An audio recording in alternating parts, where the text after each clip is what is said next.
La semaine écoulée a eu des airs de fin de règne. François Bayrou, chef d'un gouvernement vacillant, a tiré les cartes de l'honneur avant l'heure du couperet.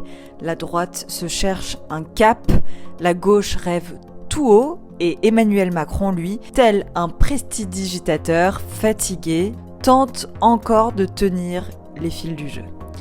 Dimanche dernier, le 31 août 2025, donc, François Bayrou s'est offert une grande messe télévisée digne d'un président en campagne. Mais la solennité n'a trompé personne. Le Premier ministre a voulu incarner la responsabilité face à la dette. Ses adversaires n'y ont vu qu'une tournée d'adieu, car ce lundi 8 septembre, demain, il se soumettra à un vote de confiance, une épreuve où les députés disent s'ils soutiennent ou non le gouvernement.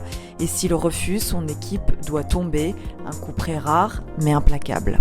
À droite, Bruno Retailleau savoure l'instant et tremble déjà de l'après, ministre de l'Intérieur, mais chef de file des Républicains, il campe dans ce rôle hybride, encore au pouvoir, déjà chef d'opposition. Autour de lui, la maison républicaine bruisse. Les propos de Laurent Wauquiez, qui assure ne pas censurer un gouvernement socialiste, ont jeté le trouble. Retailleau lui promet fermeté. François-Xavier Bellamy jure qu'il n'y aura pas d'accommodement. La droite s'agite comme jadis les orléanistes, divisés sur la marche à suivre. Pendant ce temps, les socialistes aiguisent leur appétit.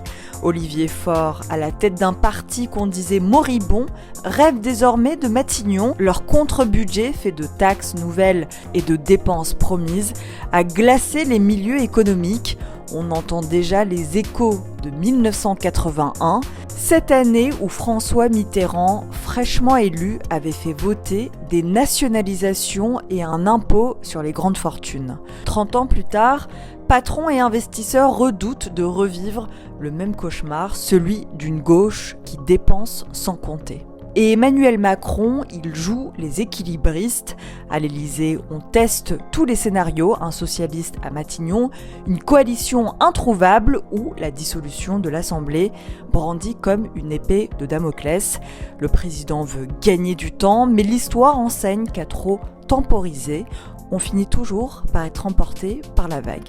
Ainsi s'achève une semaine de vertige, Bayrou en fin de partie, la droite en ébullition, la gauche en attente et un président qui se débat dans l'après-Bayrou. Une chronique d'instabilité que la prochaine semaine viendra peut-être transformer en crise.